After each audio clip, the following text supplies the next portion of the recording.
கிறிஸ்துவுக்குள் பிரியமானவர்களே, கர்த்தரும் இரட்சகருமாய் இயேசு கிறிஸ்துவின் ஈடின் நாமத்தினாலே உங்கள் யாவருக்கும் என் அன்பின் வாழ்த்து தெரிவித்துள்ளேன். தேவனருளி அப்பம் பிரேயர் மினிஸ்ட்ரி சேனல் மூலியமாக உங்களோடு சந்திப்பதில் மிகுந்த மகிழ்ச்சியுறேன். தினம்தோறும் இரவு நேரத்திலே தூங்கும் முன்பாக பரிசுத்த வேதாந்தத்தில் நாம் ஒரு பகுதி தியானித்து நம்முடைய குடும்ப பாதுகாப்புக்காக நாம் ஜெபித்து வருகிறோம். தூங்கும் முன்பாக தினம்தோறும் கேளுங்கள். வெளிப்படுத்தின விசேஷம் 2ஆம் அதிகாரம் 4, 5 ஆகிய வசனங்களிலே, நீ ஆதியில் கொண்டிருந்த அன்பை விட்டாய் என்று உன் பேரில் எனக்கு குறை உண்டு. ஆகையால் நீ இன்ன நிலைமையிலிருந்து விழுந்தாய் என்பதை நினைத்து மனம் திரும்பி ஆதியில் செய்த கிரியைகளை செய்வாயாக. இல்லாவிட்டால் நான் சீக்கிரமாய் உன்னிடத்தில் வந்து நீ மனம் திரும்ப பட்சத்தில் உன் விளக்கு தண்டை அதினின்று நீக்கி விடுவேன். ஹல்லேலூயா. கிறிஸ்துவுக்குள் பிரியமானவர்களே, ஞாயிற்றுக்கிழமை சர்ச்சில் போய் கிளீன் பண்ணி கொடுப்பாங்க, பாய் விரிச்சு கொடுப்பாங்க, சர்ச்சில் போய் சில ஹெல்ப் பண்ணி கொடுப்பாங்க. சில குடும்பத்தில் கர்த்தருக்கா ஊழியம் கூட செய்திருப்பாங்க. லாக்டவுனில் பலவிதமான சேவைகள், இன்னும் கூட அழிந்து போகிற ஆத்துமாக்களுக்காக உத்தரவாக எடுத்து ஜெபிப்பேன் என்று பொருத்தனை பண்ணியிருப்பாங்க. சில குடும்பத்திலே ரட்சிக்கப்பட்ட நாளிலே தீர்மானம் எடுத்திருப்பாங்க, தேவனுக்காக மட்டும்தான் வாழணும். சில குடும்பத்தில் காலையில் நைட்டு நல்ல ஜெபம் பண்ணி நல்ல தேவனுடைய சமூகத்தில் காத்திருந்த எத்தனையோ குடும்பங்கள் உண்டு. இந்த இரவு நேரத்திலே நமக்கு செய்தி என்ன அப்படின்னா, நான் ரட்சிக்கப்பட்டேன் அப்படின்னு சொல்லி நம்ம சொல்றோம்ல, அந்த நாளிலே எனக்கும் தேவனுக்கும் ஐக்கியம் எப்படி இருந்துச்சு? இன்னைக்கு தேதியிலே ஆவிக்குரிய ஸ்டேஜில் நம்ம வளர்ந்துருக்கிறோமா? இன்னும் அதே போலதான் இருக்கிறோமா? நீ ஆதியில் கொண்டிருந்த அன்பை விட்டாய். ஆதியில் உள்ள அன்பு நமக்குள்ளே எப்படி காணப்படுகிறது? ஏன்னா எல்லா குடும்பத்திலுமே பலவிதமான பிரச்சனையோடு, பலவிதமான தேவைகளோடு, பல காரியங்களுக்காக நம்ம தேவனுடைய சமூகத்திலே எல்லாரும் ஒருமனப்பட்டு இணைந்திருக்கிறோம். ஆனால் ஆதியில் கொண்டிருந்த அன்பு, அவர் மேல பாசமா இருப்பாங்க. அந்த பாசம் இந்த இரவு நேரத்திலே எப்படி இருக்கிறது? ஏன்னா சில குடும்பத்திலே புதுசா இணைந்திருப்பாங்க. இப்போதான் இயேசு கிறிஸ்து எப்படிப்பட்டவர் எனக்கு தெரியும், உங்களுடைய செய்தியை நான் தினந்தோறும் கேட்குறேன், எல்லாம் கரெக்டு தான்ப்பா. நிறைய குடும்பத்தில் கையில் பைபிள் எடுத்து வாசிக்கிறத மறந்து போய் ரொம்ப நாளாச்சு. ஜெபிக்காம சில குடும்பத்தில் வாழ்ந்துட்டு இருக்கிறாங்க. தேவனுடைய சமூகத்துக்கு போகாமல் எத்தனையோ குடும்பத்தில் வாழ்ந்துட்டு இருக்காங்க. ஞாயிற்றுக்கிழமை சர்ச்சைக்கு போகாம வாழ்ந்துட்டு இருக்கிறாங்க. இப்படி பல விதமான ஜனங்கள் ஆன்லைன் மூலியமா இணைந்திருக்கிறீங்க. நம்ம எல்லாருமே ஞாயிற்றுக்கிழமை சர்ச்சுக்கு போறோமா? எல்லாருமே கரெக்டா பைபிள் எடுத்து வாசிக்கிறோமா? இரவும் போலுமாக நம்ம ஜெபிக்கிறோமா? தேவனுக்கு நாம் நன்றி சொல்லிடுறோமா? தேவனுக்கு நாம் உண்மையா இருக்கிறோமா? அவர் எதிர்பார்த்த அந்த பரிசுத்தம் நமக்குள்ள இருக்கா? நம்ம வாழ்க்கையிலே என்னெல்லாம் நம்ம தீர்மானம் எடுத்தோமோ அது எல்லாம் நம்முடைய வாழ்க்கையிலே இருக்கா? சில குடும்பத்துலலாம் நான் இப்படிதான் வாழணும் அப்படின்னு சொல்லி பல தீர்மானம் எடுத்துருவாங்க. ஆனால் குடும்பத்துல சூழ்நிலை, கஷ்டங்கள், பிரச்சனைகள், பாடுகள் வரும்போது தேவனை விட்டு மறந்து அவங்க வேற வழியில போயிடுவாங்க. இதுதான் நிறைய குடும்பத்துல கர்த்தரை விட்டு தள்ளி போறதுக்குள்ள காரியங்கள். நீ ஆதியில் கொண்டு இந்த அன்பை விட்டா என்று உன் பேரில் எனக்கு ஒரு குறை உண்டு. இப்போ செய்தி என்ன அப்படின்னா, எனக்கு குறை உண்டு அப்படிங்கிறது. கர்த்தர் நம்மளை நிறைவா பார்க்கும்போது நிறைவா ஆசீர்வதிப்பார். நம்ம வாழ்க்கையிலே கர்த்தரை விட்டு தள்ளி போற காரியங்கள் இருக்குமானால் நம்மளுடைய வாழ்க்கையில எல்லாமே குறைவு வந்துடும். இப்போ நிறைய குடும்பத்திலே வீட்டில் ஏன் தட்டுப்பாடு வருது, வீட்டில் ஏன் வறுமை வருது, வீட்டில் ஏன் பிரச்சனை வருது, வீட்டில் ஏன் போராட்டம் வருது, குடும்பத்துக்குள்ள ஏன் சமாதானம் இல்லை, அப்படி பல காரியங்களுக்குள்ள கேள்விக்குள்ள ஆன்சர் தான் அது. ஏன்னா சர்ச்சில் போய் தான் கல்யாணம் முடிக்கிறாங்க. வாலிப வயசுல தேவனை நல்லா தேடுறாங்க. திருமணம் முடிக்கும் போது அந்நிய நோகத்துல போய் கர்த்தரை அறியாத ஒரு நபரோடு திருமணம் முடிச்சு, அதுக்கப்புறம் விக்கிரகத்துக்குள்ளே, அதுக்கப்புறம் இஷ்டம் போல தாறுமாறான ஒரு வாழ்க்கைக்குள்ள போய் கர்த்தரை மறந்து, நம்மளை உருவாக்குன தேவனை மறந்து, அதுக்கப்புறம் பார்த்தா இஷ்டம் போல அவங்களுடைய வாழ்க்கையிலே தாறுமாறு மட்டும்தான் இருக்கும். தாறுமாறு அப்படின்னா கர்த்தரை தேடாமல் உள்ள ஒரு வாழ்க்கை. அப்போ கர்த்தரை தேடாமல் இருக்கும்போது அவங்களுடைய வாழ்க்கையிலே வறுமை, நஷ்டம், நிம்மதி இருக்காது. நைட்டு படுத்த தூக்கம் இருக்காது, அப்புறம் கெட்ட சொப்பனம், அப்புறம் பார்த்தா தேவையில்லா ஃப்ரெண்டு, தேவையில்லாத அசுத்த பழக்க வழக்கங்கள், விபச்சார எண்ணங்கள், போதை அடிமை, கஞ்சா பழக்கம், இதெல்லாம் எங்கேருந்து வந்துச்சு அப்படின்னா, ஒரு மனுஷன் தேவனை மறந்து எங்கேயாவது போயிட்டே இருப்பான். அதுக்கப்புறம் நம்மளோட வாழ்க்கையில் எல்லாமே பல பிரச்சனைகளை போய் சிக்கிக்கொள்வாங்க. அப்போ கர்த்தருடைய பிள்ளைகள் குடும்பமா எல்லாரும் கர்த்தருக்குள் எப்படி இருக்கிறோம்? ஏன்னா நிறைய குடும்பத்தில் கர்த்தருக்குள் இல்லை. ஞாயிற்றுக்கிழமைனா சர்ச்சைக்கு போகிறாங்க, வீட்டில் 4 பேர் இருக்காங்கன்னா 2 பேர் மட்டும் போகிறாங்க, இன்னும் 2 பேர் கேட்டால் வரல. இப்படி தான் இருக்குது. சில குடும்பத்தில் வருஷ கணக்காக சர்ச்சைக்கு போகாமல் இருக்காங்க. நான் ஏன் போகணும்? இதெல்லாம் தவறான காரியம். அப்போ இரவு நேரத்தில் தூங்கும் முன்பாக நம்ம குடும்பத்திலே எல்லாரும் தேவனை தேடுறோமா? ஆதியிலே கொண்ட அன்பு குடும்பத்துக்குள்ளே எல்லாருக்குள்ளே எப்பொழுதும் 24 மணி நேரம் நம்முடைய வாழ்க்கையில் இருக்கா? ஏன்னா சின்ன வயசில் சில குடும்பத்தில் சண்டே கிளாஸு, யூத் மீட்டிங் எல்லாமே அட்டன் பண்ணிடுவாங்க. ஆனால் ஒரு சில குடும்ப சூழ்நிலை, குடும்ப பிரச்சனைகள், பல விதமான காரியத்தில் சிக்கி கொள்ளும்போது சர்ச்சைக்கு போகிறது மறந்துடுறாங்க, தேவனை தேட மறந்துடுறாங்க. அதுக்கப்புறம் உங்களோட வாழ்க்கையில கண்ணீர் மட்டும்தான்.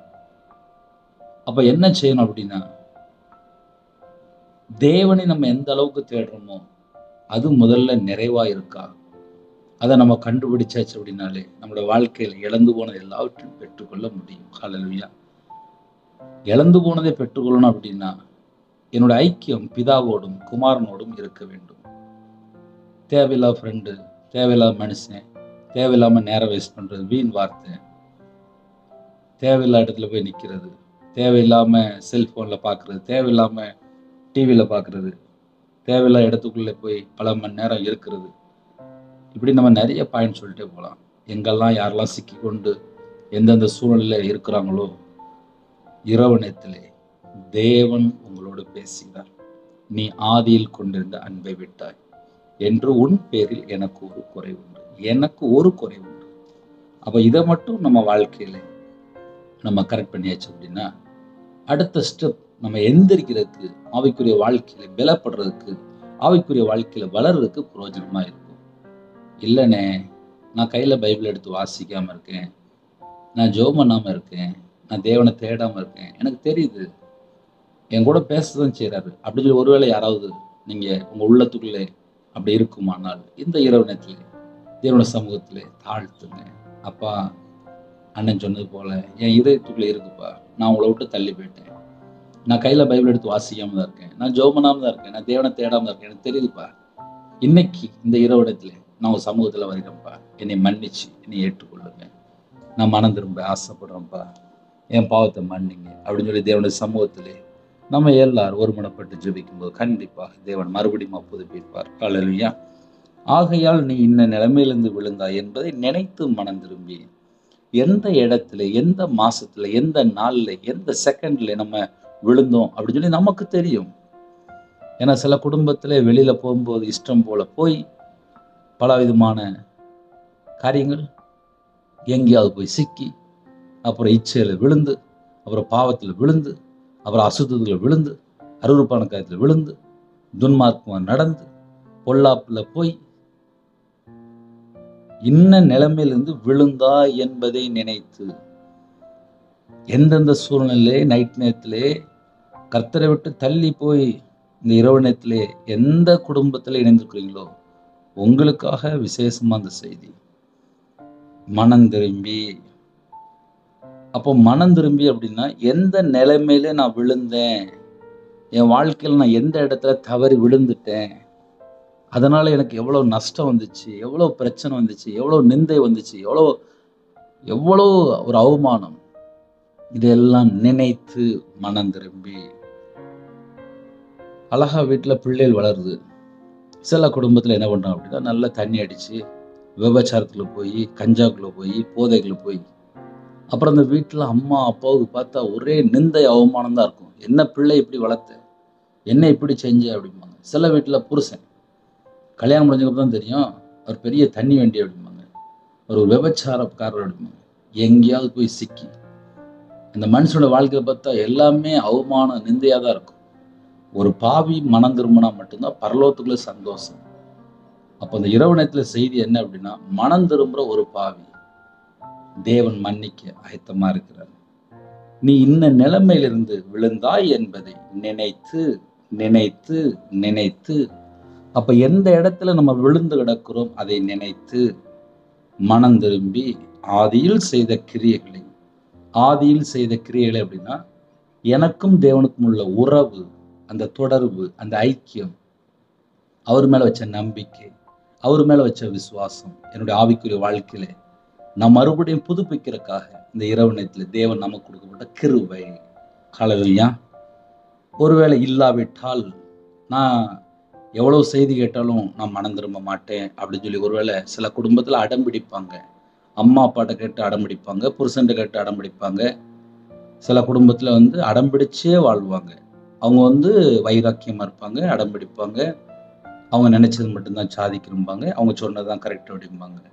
அப்படி ஒருவேளை யாராவது இருந்தால், இல்லாவிட்டால் நான் சீக்கிரமாய் உன்னிடத்தில் வந்து நீ மனம் திரும்பாத பட்சத்தில் உன் விளக்கு தண்டை அது நின்று நீக்கி விடுவேன். மனம் திரும்பல அப்படின்னா அழித்து விடுவார். அதனால கர்த்தருடைய பிள்ளைகளுக்கு இந்த இரவு நேரத்தில் தேவன் நமக்கு தந்த வசனத்தை நாம் தியானித்திருக்கிறோம். கர்த்தருக்குள் பலப்படுவோம், ஆசீர்வாதங்களை பெற்றுக்கொள்வோம். ஒரு சின்ன ஜெபமணி முடிச்சிருவோமா? கண்களை மூடி நாம் ஜெபம் செய்வோம். பரிசுத்தமுள்ள நல்ல பிதாவே, உம்முடைய பாதப்படியிலே எங்களை தாழ்த்தி அர்ப்பணிக்கிறோம். இந்த இரவு நேரத்தில் காண செய்த கிருபைக்காக 1000 மடங்கு நமக்கு நன்றி செலுத்திக்கிறோம், துதிக்கிறோம், ஸ்தோத்திரிக்கிறோம். குடும்பமாக அப்பா நாங்கள் எல்லாரும் வருகிறோம். இந்த நாள் முழுவதும் பாதத்த கிருபைக்காக 1000 மடங்கு நமக்கு ஸ்தோத்திரம். இரவு நேரத்திலே நைட் ஷிஃப்ட்ல இருக்காங்க, நைட்டு டிரைவிங் லைன்ல இருக்காங்க. கர்த்தருடைய பாதுகாப்பு உங்கள் பிள்ளைகளுக்கு அதிகமாக தேவைப்பா.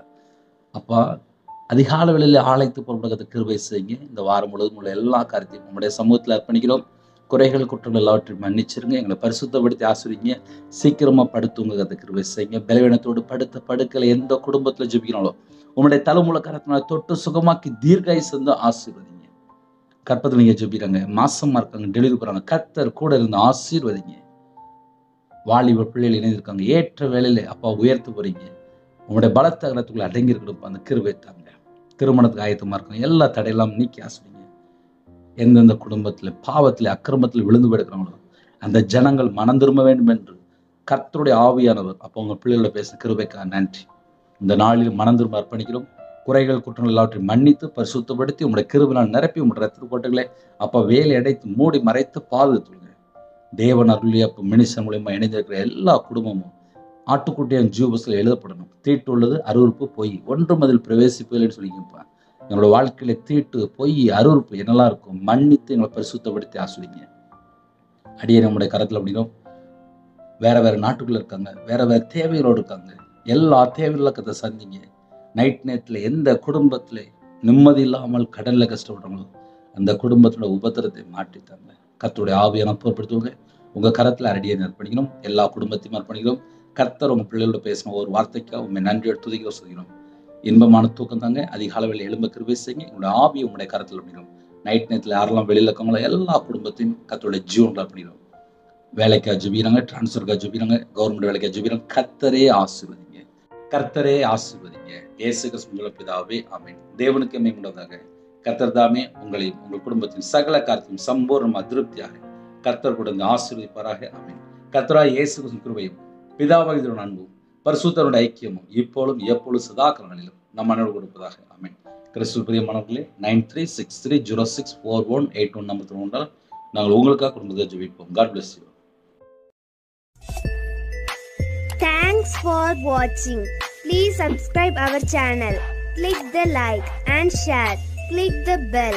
God bless you.